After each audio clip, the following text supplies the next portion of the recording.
আমাদের পরিবার আছে না? পরিবার হচ্ছে শান্তির নীড়। যার পরিবার নাই সে নীড়হারা পাখির মতো, ঠিক কিনা? এর সেবা করার কেউ নাই, এর খোঁজ খবর নেয়ার কেউ নাই, একে ভালোবাসার কেউ নাই। পরিবারের ভেতরে আছে ভালোবাসাবাসী, পরিচর্যা, অসুস্থ হলে সেবা শুশ্রূষা, যত্ন আত্মি। আমরা একটা প্রশান্তির জায়গা খুঁজে পাই পরিবারের ভেতরে, ঠিক কিনা? এজন্য আমি যদি জান্নাতে যাই, আমি চাই আমার পরিবারের সবাইকে নিয়ে যাব, ঠিক কিনা? নাকি আপনারা একা একা জান্নাতে যাবেন? একা একা জান্নাতে যেতে চান কারা কারা? দেখি হাত তুলেন। হ্যাঁ, ওই যে হাত তুলছে একজন। একা একা যাইতাই বালা না, একা একা যাওয়া যাবে না, আমরা সবাই মিলে যাব ইনশাআল্লাহ। পড়েন। এজন্য রাব্বুল আলামিন বলেন, ইয়া আইয়ুহাল্লাযীনা আমানু কু আনফুসাকুম ওয়া আহলিকুম নারা ওয়াকুদুহান নাসু ওয়াল হিজারা আলাইহা মালাইকাতুন গিলাযুন শিদাদুন লা ইয়াসুনাল্লাহা মা আমারাহুম ওয়া ইয়াফআলুনা মা ইউমারুন। সুবহানাল্লাহ পড়েন। আল্লাহ ডেকে বললেন, ও বিশ্বাসীরা শোনো শোনো, তোমরা নিজেদেরকে জাহান্নামের আগুন থেকে বাঁচাও, নিজেদের পরিবার বর্গকেও ওই জাহান্নামের আগুন থেকে বাঁচাও, যেই জাহান্নামের রক্ষী ফেরেশতারা খুব নির্দয়, খুব নির্মম, এদের চেহারায় হাসি নাই। রব্বুল আলামিন তাদেরকে যা আদেশ করে তারা তাই পালন করে। ওই ফেরেশতারা আল্লাহর কোনো আদেশে অবাধ্য হয় না। ওই জাহান্নামকে ভয় করো, আর জাহান্নাম থেকে নিজেও বাঁচো, নিজের পরিবারকেও বাঁচা।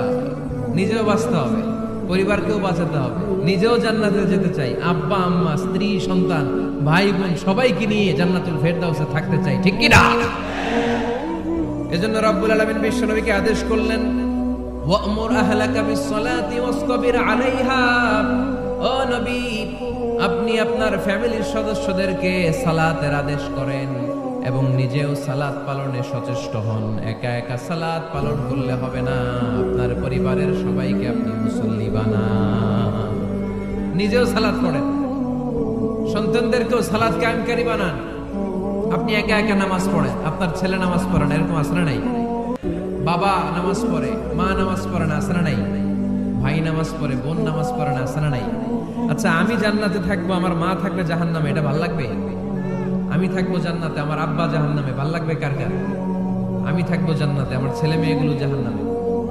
আমি জান্নাতের নাজ নিয়ামত ভোগ করব, আমার স্ত্রী থাকবে জাহান্নামের আগুনে, এটা আমাদের ভালো লাগবে? এজন্য মুমিন পরিবারের সবাই আমরা জান্নাতে যেতে চাই।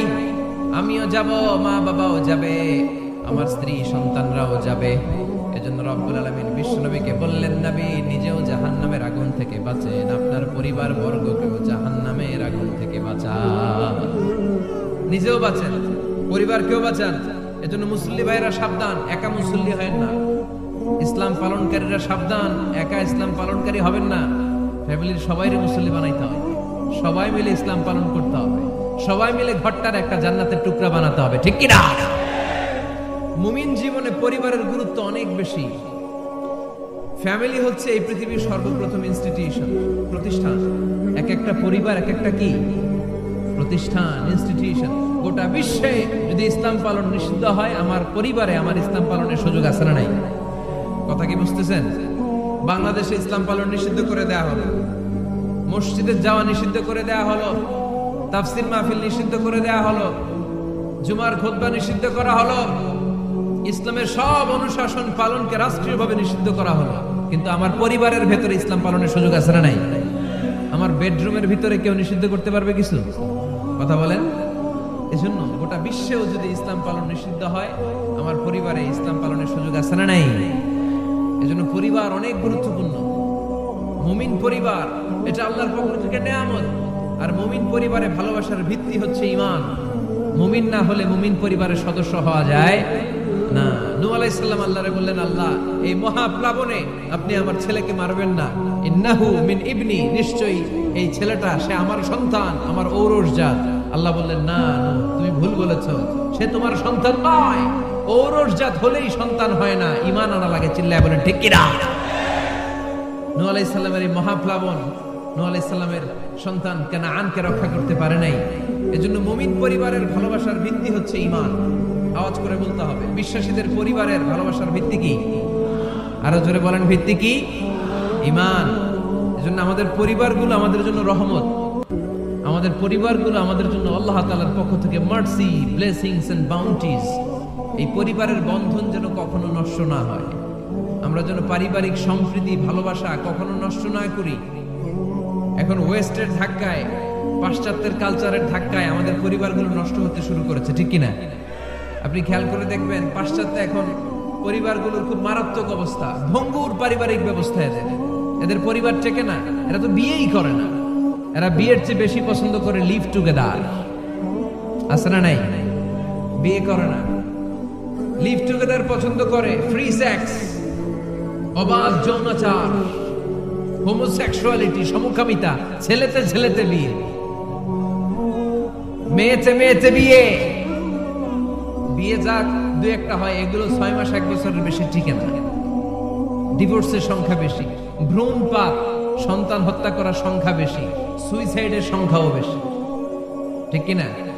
রাইফেল একটা নিয়ে বের হয়ে রাস্তায় 4-5 জনকে শুট করে, পরে নিজের মাথায় নিজে গুলি করে নিজেও মরে যায়। কেন যে এগুলো করছে সে নিজেও জানে না। এরকম বিকৃত মস্তিষ্কের লোক পাশ্চাত্যে আছে না নাই? কারণ এদের পরিবার নাই, কারো বাবা আছে মা নাই, কারো মা আছে বাবা নাই। এজন্য পরিবারগুলো আল্লাহ তাআলার পক্ষ থেকে আমাদের জন্য নেয়ামত, অনেক বড় রহমত, অনেক বড় বরকত। এজন্য ইসলাম পরিবার গঠন করতে বলেছে, ইসলাম পরিবারকে সংরক্ষণ করতে বলেছে, ইসলাম এই ফ্যামিলি ইনস্টিটিউশনকে আরো শক্তিশালী করতে বলেছে। চিল্লায় বলেন ঠিক কিনা? এই কোরআনে পরিবার নিয়ে অনেক কথা, ফ্যামিলি ম্যাটার্স নিয়ে কোরআনে একটা সূরা আল্লাহ নাযিল করেছেন, সূরাতুত তালাক, অ্যাড্রেসিং দ্য ফ্যামিলি অ্যাফেয়ার্স। শুধু ফ্যামিলি রিলেটেড কথাই সূরাতুত তালাকে। আবার একটা পরিবার আল্লাহ তাআলার কাছে এতটাই প্রিয় ছিল, ওই পরিবারের নামে আল্লাহ কোরআনে একটা সূরাই দিয়ে দিয়েছেন, সূরাতু আলে ইমরান। ইমরানের পরিবারের নামে সূরা। সুবহানাল্লাহ পড়বেন না? এজন্য আমাদের পরিবারগুলো অনেক গুরুত্বপূর্ণ। আমরা বুঝি না, আমরা পরিবারের সম্প্রীতি ভালোবাসাকে অটুট রাখার ব্যাপারে সচেতন থাকি না, কিন্তু ইসলাম এই পরিবার সংরক্ষণে অনেক গুরুত্ব দিয়েছে। আমাদের পরিবারগুলো সুখী হোক, সমৃদ্ধ হোক, শান্তিময় হোক, আমরা চাই কি চাই না? আওয়াজ করে বলেন না, চাই কি চাই না? এজন্য আজকের আলোচনার বিষয় হচ্ছে পরিবার। সুখী পরিবারের ফর্মুলা আজকে আপনাদেরকে শোনাবো, কি করে পরিবারকে সুখে রাখতে হয়, শান্তিতে রাখতে হয়। কোরআনের আলোকে শুনতে চান? শুনতে চান সবাই? কষ্ট হচ্ছে না?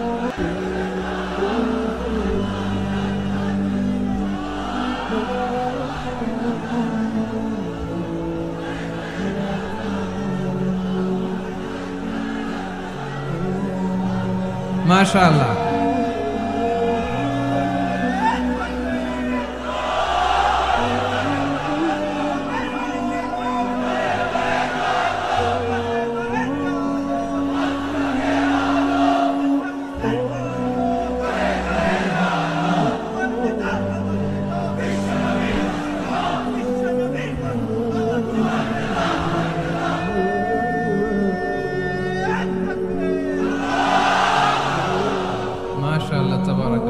স্লোগানগুলোকে তুমি কবুল করো। স্লোগান হয়ে গেছে, খুশি? সবাই খুশি? জিয়। ঠিক আছে, এবার আলোচনায় যাই। সুখী পরিবারের ফর্মুলা কোন পরিবার? আওয়াজ করে বলেন, আরো জোরে বলেন।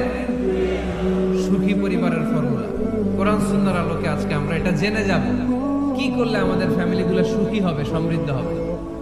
কোরআন থেকে আমরা যদি প্রেসক্রিপশন নেই, তাহলে কোরআন বলে আমাদের ফ্যামিলিগুলোকে সুখী আর শান্তিময় করতে হলে আমাদের ফ্যামিলির ভেতরে একে অপরকে সালাম দেওয়ার প্রচলন বাড়াইতে হবে। কি দিবেন? আওয়াজ করে বলেন, কি দিবেন? ফাইযা দাখালতুম বুয়ুতান ফাসাল্লিমু আলা আনফুসিকুম তাহিয়াতাম মিন ইনদিল্লাহি মুবারাকাতান তাইয়্যিবা। রব্বুল আলামিন বলেন, যখন তোমরা তোমাদের ঘরে ঢুকবা, ঢুকেই পরিবার বর্গকে একে অপরকে সালাম দাও। এটা আল্লাহর পক্ষ থেকে অভিবাদন পদ্ধতি, এটা বরকতময়, এটা পবিত্র। সুবহানাল্লাহ পড়েন। ইদা দাখালতুম বুয়ুতান ফাসাল্লিমু আলা আনফুসিকুম, ঘরে ঢুকেই সালাম দাও। সালাম মানে শান্তি, সালাম দেই না এজন্য ঘরে শান্তিও নেই, ঠিক কিনা? আজকে যে সালাম দেওয়া যাবে না, বাসায় যে ভাবির আগে সালাম দিবেন, পারবেন না? ভাবি আগে দিতে হবে? কে আগে দিবে শুনি? আপনি আগে? তুমি বিয়ে করছো নি? হ্যাঁ, আগে আগে সালাম দিবেন, রাজি আছেন? ঘরে ঢুকেই সালাম। বাবা দিবে ছেলেকে সালাম, ছেলে দিবে বাবাকে সালাম, স্বামী দিবে স্ত্রীকে সালাম, স্ত্রী দিবে স্বামীকে সালাম, ভাই দিবে বোনকে সালাম, বোন দিবে ভাইকে সালাম। সালাম মানে শান্তি, সালাম নাই এজন্য ঘরেও শান্তি নাই। চিল্লায় বলেন ঠিক কি না? এজন্য আল্লাহ বললেন তোমার ঘরে যখন তুমি ঢুকবা, ফাইদা দাখালতুম বুয়ুতা ফাসাল্লিমু আলা আনফুসিকুম, তোমরা নিজেদেরকে সালাম দাও। তাহিয়াতাম মিন ইনদিল্লাহ, এটা আল্লাহর পক্ষ থেকে অভিবাদন পদ্ধতি। মুবারাকাতান তাইয়্যিবা, এই সালামের মধ্যে আছে বরকত, এটা পবিত্র। এজন্য ঘরে যদি আমরা সালামের প্রচার প্রসার বাড়াই, আমাদের ঘরগুলোরে শান্তিময় করবে কে? এটা হচ্ছে নিজেদের ঘর। নিজেদের ঘরে ঢুকলাম, সালাম দিলাম। অন্যের ঘরে তো আর সালাম টালাম লাগবে না, না? অন্যের ঘরেও লাগবে। সে আদেশ কোরআনের ভেতরে আছে না নাই? রব্বুল আলামিন বলেন, ইয়া আইয়ুহাল্লাযীনা আমানু লা তাদখুলু বুয়ুতান গায়রা বুয়ুতিকুম হাত্তা তাস্তানিসু ওয়া তুসাল্লিমু আলা আহলিহা। সুবহানাল্লাহ পড়েন। আল্লাহ ডেকে বললেন, ও ঈমানদার, ও বিশ্বাসীরা, অন্যের ঘরে যখন তোমরা প্রবেশ করবা, খবরদার প্রবেশ করার আগে অনুমতি নিয়ে নাও। অনুমতি নেওয়ার পাশাপাশি ঘরে ঢোকার আগে সালাম দিয়ে দাও। সুবহানাল্লাহ পড়ো। তাহলে নিজের ঘরে ঢুকি আর অন্যের ঘরে ঢুকি, ঢুকে কি দিব? আওয়াজ করে বলতে হবে, কি দিব? সালাম। আমি আপনাদেরকে সালাম দেই, উত্তর দেন, আসসালামু আলাইকুম ওয়া রাহমাতুল্লাহ। এবার আপনারা আমাকে সালাম দেন, আমি উত্তর দিব, ওয়ালাইকুম আসসালাম ওয়া রাহমাতুল্লাহ। পারা যাবে নাকি বলবেন আমি বউরে কেন দেব, উনি না আমার আগে দিবে? আমি জামাই, আমি স্বামী, আমি হাজবেন্ড। আচ্ছা, হাজবেন্ডের কি বলেন সিলেটি ভাষায়? স্বামীরে জামাই হইতাইনি, জামাই। তো জামাই আগে দিবে না বউ আগে দিবে? হ্যাঁ বলেন, আমি আগে দিব। কে আগে দিবে? আমি। আগে আগে সালাম দেন। আল্লাহর হাবিব সাল্লাল্লাহু আলাইহি ওয়াসাল্লাম বললেন, সহিহ মুসলিমের বর্ণনা, সহিহ মুসলিমের বর্ণনা, আওয়ালা আদুল্লুকুম আলা শাইইন ইযা ফাআলতুমুহু তাহাবাবতুম। আল্লাহর হাবিব বললেন, আমি কি তোমাদেরকে এমন একটা ফর্মুলা শিখাইয়া দিব না, এই ফর্মুলা যখন তোমরা অ্যাপ্লাই করবে, তোমাদের মধ্যে পারস্পরিক ভালোবাসা বাড়িয়ে দিবে কে? সাহাবীরা বললেন, ইয়া রাসূলুল্লাহ, অবশ্যই আপনি আমাদেরকে শিখাইয়া দেন। কোন সেই ফর্মুলা, যেই ফর্মুলা অ্যাপ্লাই করলে আমাদের মধ্যে ভালোবাসা বেড়ে যাবে? আল্লাহর হাবিব বললেন, আফশুস সালাম বাইনাকুম, নিজেরা নিজেদের মধ্যে সালামের প্রচার করো, প্রসার করো। দেখা হলে একে অপরকে তোমরা বেশি বেশি সালাম দাও। আফশুস সালাম বাইনাকুম, নিজেরা নিজেদের মধ্যে সালাম দাও। সালাম নাই ফলে ভালোবাসা নাই, সালাম নাই ফলে আমার ঘরে শান্তি নাই। তাহলে ঘরে শান্তি আনার এক নম্বর ফর্মুলা হচ্ছে সালাম। চিল্লায় বলতে হবে সোজানগরের ভাইরা, এক নম্বর ফর্মুলার নাম কি? সালাম। সাইয়েদনা আদম আলাইহিস সালামকে যখন আল্লাহ তাআলা বানালেন, বানানোর পরে আল্লাহ বলেন না আদম সিজদা করো, আদম কোরআন তেলাওয়াত করো, আদম জিকির করো, আদম তাসবিহ পড়ো, না। আল্লাহ প্রথম যে আদেশটা দিয়েছেন সেটা হচ্ছে সাল্লিম, আদম সালাম দাও। আদম কি দাও? সালাম দাও। আল বাদিউ বিসসালামি বারিউম মিনাল কিবর, আগে আগে যে সালাম দেয় তার অন্তর থেকে অহংকার উঠিয়ে নেয় কে? আমাদের অন্তরে অহংকার আছে না নাই? যাদের অন্তরে বেশি বেশি অহংকার, তার আমরা বেশি বেশি সালাম দিব। আমাদের হৃদয়টাকে অহংকার মুক্ত করে দিবে কে? সহিহ বুখারীর বর্ণনা, লাম্মা খালাকাল্লাহু আদম ওয়া কানা তুলুহু 60 যিরাআন, রব্বুল আলামিন সাইয়েদনা আদম আলাইহিস সালামকে যখন তৈরি করলেন, 60 হাত লম্বা করে বানালেন। আবার আমরাও যারা জান্নাতের ভেতরে ঢুকবো, আমাদেরকেও সেদিন 60 হাত লম্বা করে বানিয়ে দিবেন কে? কয় হাত লম্বা হয়ে ঢুকবেন জান্নাতে? 60 হাত। সাইয়েদনা আদম আলাইহিস সালামকে যখন আল্লাহ তাআলা বানালেন, বানিয়ে আল্লাহ তাআলা প্রথম যে আদেশটা করলেন সেটা হচ্ছে সাল্লিম, আদম সালাম দাও। কি দাও? সাল্লিম আলা উলাইকান নাফার, এই ফেরেশতাদের এই দলটাকে সালাম দাও, কারণ ইবলিস অহংকারের কারণে সে হয়েছে জাহান্নামী। আল্লাহ চেয়েছেন আমার আদম যেন অহংকারী না হয়, এজন্য আগে আগে সালাম দেওয়া শিখাই দিলেন। চিল্লায় পড়েন আল্লাহু আকবার। আগে যে সালাম দেয় তার হৃদয় থেকে অহংকারকে আল্লাহ মুক্ত করে দেয়, এজন্য আগে সালাম দিবেন। মুরব্বীরা বসে থাকবেন না যে বাচ্চাটা আমার আগে দিবে। অনেক মুরব্বীরা এরকম করে যে আমি দেবো কেন, আমি তো মুরব্বী, ছোটরা আমারে দিবে, এরকম আছে না নাই? আপনি দেন না, আপনি কয়েকদিন দিতে দিতে লজ্জায় পড়ে বাচ্চাটাও আপনারা সালাম দিতে শুরু করবে, ঠিক কিনা? আপনি আপনার স্ত্রীকে কয়েকদিন দিয়ে দেখেন না, কয়েকদিন দিয়ে দেখেন, দেখবেন কয়েকদিন পরে আপনার স্ত্রীও আপনাকে সালাম দিতে শুরু করবে, ঠিক কিনা? এজন্য ফ্যামিলিতে সুখ শান্তি আনার প্রথম মাধ্যম হচ্ছে সালাম। প্রথম মাধ্যম কি? সালাম দিন আর সালামাতে থাকুন। সালাম দিন আর কিসে থাকুন? সালামাতে থাকুন। জান্নাতে যখন জান্নাতীরা যাবে, জান্নাতীদেরকে বারবার সালাম দেয়া হবে। প্রতিটা গেটেই ফেরেশতারা সালাম দিবে। চিল্লায় পড়েন আল্লাহু আকবার।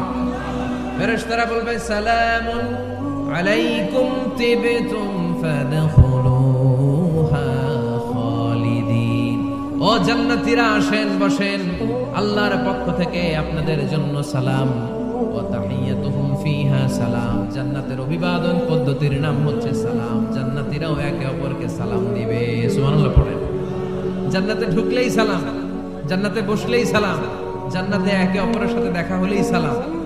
তাই যারা ঘরের ভিতরে জান্নাতি আমেজ উপভোগ করতে চান তারা একে অপরকে সালাম দিবেন। রাজি আছেন? সালাম দিন আর সালামতে থাকুন। ঘরে যারা জান্নাতি সুখ অনুভব করতে চান তারা সালাম দিবেন। তাহলে আজকে থেকে ঘরে সুখ সমৃদ্ধি আর শান্তি ফিরে আনার প্রথম ফর্মুলা আমরা জানলাম সালাম। চিল্লায় বলেন প্রথম ফর্মুলা কি? মনে থাকবে না ভুলে যাবেন? বাসায় যে আজকে সালাম দেয়া যাবে, সবাই পারবেন? মাশাআল্লাহ। 1 নম্বর পয়েন্ট শেষ। ঘরে শান্তি রাখার, রহমত রাখার 2 নম্বর পদ্ধতি হচ্ছে ঘরে ছবি টাঙিয়ে রাখবেন না। ছবি না, বিয়ের ছবি টাঙিয়ে রাখবেন না। মৃত আব্বা আম্মার ছবি বাধাই করে টাঙিয়ে রাখবেন না। নেতা নেত্রীর ছবিও টাঙিয়ে রাখা যাবে না, এটা নিষেধ। রহমতের ফেরেশতারা আসে না, ঘরে ঢুকে না। ইন্নাল মালাইকাতা লা তাদখুলু বাইতান ফিহি তামাসিল ওয়া সূরাহ। যে ঘরে মূর্তি আছে আর ছবি টাঙিয়ে রাখে ওই ঘরে রহমতের ফেরেশতা প্রবেশ করে না। তো ঘরে যে রহমত নাই, শান্তি নাই, আপনি রহমতের ফেরেশতা ঢুকার ব্যবস্থাই তো রাখেন নাই। এত রহমত নিয়ে আসতে চায় কিন্তু ঢুকতে পারেন না, ওই যে ছবি টাঙিয়ে রাখছেন। এজন্য সুজানগরের ভাইয়েরা, আমাদের সুজানগরে যদি কারো ঘরে বিয়ের ছবি, আব্বা আম্মার ছবি, ফ্যামিলি গ্রুপ ছবি বা নেতা নেত্রীর ছবি থাকে, আজকে খুলে ফেলা যাবে না? খুলে ফেলা যাবে মুসলমান? খুলে ফেলবেন। হ্যাঁ, আপনি ফ্যামিলি গ্রুপ ছবি রাখতে পারেন। আব্বা আম্মা ভাই বোন সবাই মিলে একটা গ্রুপ ছবি তুললে স্মৃতির জন্য রাখা যায়। এটা অ্যালবাম বন্দি করে রাখবেন। মাঝে মাঝে দেখবেন, দেখলে মৃত্যুর কথা স্মরণ হয়। আয় রে, 10 বছর আগের ছবিটা দেখলে কি কুচকুচে কালো দাড়ি ছিল আমার, এখন সাদা হয়ে গেছে, ঠিক কিনা? তখন বুঝবেন যে মৃত্যুর দিকে আমি এগিয়ে যাচ্ছি। এই দুনিয়াটা ক্ষণিকের, একটা ধোঁকা, একটা মরিচিকা, একটা লোভ আর লালসার পেছনে আমরা ছুটে বেড়াচ্ছি। ধোঁকা। আসল জীবন কবরের জীবন। আওয়াজ করে বলতে হবে, ঠিক কিনা? একদিন মাটির ভেতরে হবে ঘরে মন আমার, কেন বান্ধ দালান ঘর রে মন আমার, কেন বান্ধ দালান ঘর। প্রাণ পাখি উড়ে যাবে পিঞ্জর ছেড়ে,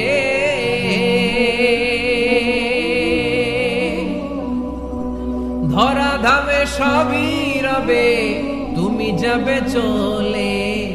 বন্ধু বান্ধব যত, মাতা পিতা দ্বারা সুত, বন্ধু বান্ধব যত, মাতা পিতা দ্বারা সুত, সবই হবে তোমার পরে মন আমার, কেন বান্ধ দালান ঘর। একদিন মাটির ভেতরে হবে ঘরে মন আমার, কেন বান্ধ দালান ঘর। ঠিক কিনা?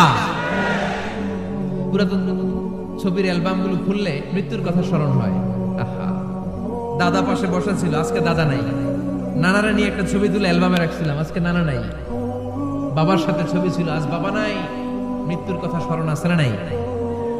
প্রয়োজনে আব্বা আম্মার সাথে বা নিজেদের ফ্যামিলি গ্রুপ পিকচার তুলতে পারবেন, এটা অ্যালবাম বন্দি করে রাখেন, কিন্তু টাঙিয়ে রাখা যাবে? রাখবেন আপনারা? আর রাখবেন না। অনেকে কুকুরের শো পিস কিনে, কুকুরের, বিড়ালের, কুমিরের শো পিস কিনে শো কেসে সাজিয়ে রাখে, আছে না নাই? সুজানগরে বোধহয় এগুলো নাই, তাই না? হ্যাঁ, সুজানগরে এগুলো আছে না? এগুলো আপনি রাখতে পারবেন না, এগুলো রাখবেন না। ইন্নাল মালাইকাতা লা তাদখুলু বাইতান ফিহি তামাসিল ওয়া সূরা, যেই ঘরে ছবি টাঙিয়ে রাখা হয়, মূর্তি সাজিয়ে রাখা হয়, আল্লাহর রহমতের ফেরেশতারা ওই ঘরে কঠিন কালেও প্রবেশ করে না। তবে ছোট্ট মেয়েদেরকে পুতুল কিনে দেয়া যায়। কাদেরকে কথা বলেন? ছোট্ট মেয়েদেরকে দেখবেন ওরা পুতুলকে বাচ্চার মতো আদর করে, এটার দুধ খাওয়ায়, এটার জন্য রান্না করে, গোসল করায়, আছে না নাই? আম্মা জান আয়েশা রাদিয়াল্লাহু তাআলা আনহা পুতুল নিয়ে খেলা করতেন। নারীদের, ছোট্ট মেয়েদের জন্য এটা জায়েজ রাখা হয়েছে এই কারণে, কারণ কিছুদিন পরেই তারা মা হতে চলেছে, ঠিক কিনা? কেমন করে বাচ্চা কাচ্চা লালন পালন করবে, কেমন করে আমাদের আগামী প্রজন্মকে তারা গড়ে তুলবে, ওইটার একটা প্রশিক্ষণ খেলার মাধ্যমেই ছোটবেলায় যেন তাদের হয়ে যাবে। এজন্য ছোট্ট মেয়েদের জন্য পুতুল দিয়ে খেলাকে শরিয়ত জায়েজ রেখেছে। চিল্লায় পড়েন সুবহানাল্লাহ। কত সুন্দর আমাদের ইসলাম, check and balance, check and balance. কিন্তু ছবি টাঙিয়ে রাখা যাবে না। কুকুরের শোপিস, কুমিরের শোপিস শোকেসে সাজিয়ে রাখা যাবে? শান্তি আসবে না ঘরে, জাহান্নামের টুকরা হয়ে যাবে ঘর। ঘরের ভেতরে গিটার রাখা যাবে না। গিটার চেনেন? হারমোনিয়াম রাখা যাবে না। ঢোল তবলা, বাজারে ঢোল বাজারে বাঁশি, আছে না নাই? ঢোল রাখতে পারবেন না। বংশী বাজায় কে রে সখী, বংশী বাজায় কে? বংশী রাখা যাবে না। বংশী মানে বাঁশি। বাঁশি, ঢোল, তবলা, হারমোনিয়াম, গিটার, এগুলো যদি ঘরে থাকে রহমতের ফেরেশতা ঢুকে না। আল্লাহ হাবিব সাল্লাল্লাহু আলাইহি ওয়াসাল্লাম বলেছেন, বুইস্তু লিউকাসসিরাল মাযামির, ঢোল, বাদ্য, হারমোনিয়াম, তবলা এগুলোকে ভেঙে মাটির সাথে চুরিয়ে দেওয়ার জন্য আমি বিশ্বনবী আগমন করেছি। চিল্লায় বলেন ঠিক কি না? এজন্য আল্লাহর হাবিব বললেন, ইন্নাল মালাইকাতা লা তাদখুলু বাইতান ফীহি তামাসিল ওয়া সূরা। মুসনাদে আহমদ ইবনে হাম্বলের হাদিস। আল্লাহর রহমতের ফেরেশতারা ওই সমস্ত ঘরে কশিন কালেও প্রবেশ করে না যেই ঘরে ছবি টাঙানো আছে আর আছে মূর্তি।